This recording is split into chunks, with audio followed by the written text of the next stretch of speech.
In this video, Dr. Jordan Peterson explains what you need to do if you are envious of others.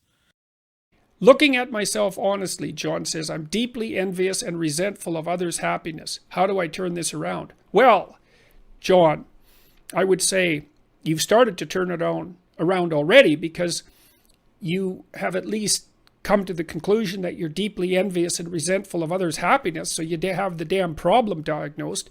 So one of the things you might do is figure out what you would like instead. Like, how would you like to feel about the world? You know, because you're implying that being deeply envious and resentful isn't for the best.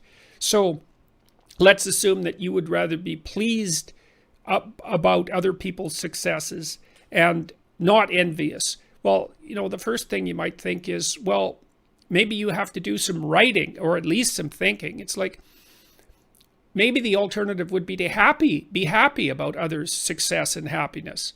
Well, maybe you should start by thinking about why you might be happy about their happiness. It's not like happiness is a zero-sum game, you know. It's not, and believe me, I'm taking your question seriously, and I think that what you're saying characterizes plenty of people, and I think that you're being deeply honest noticing it.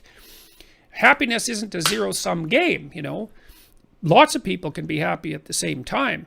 And do you really want to live in a world where other people are less happy? In what possible manner would that be useful and good for you in the medium to long term? It might make you feel, you know, grudgingly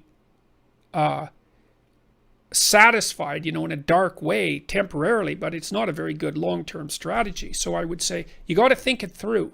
You know, how is it that you would like to view the world? How do you think that would be best for you? I mean, as if you were taking care of yourself, like you're someone who deserves to be taken care of. Think about how you'd like to have the world, how you'd like to view the world.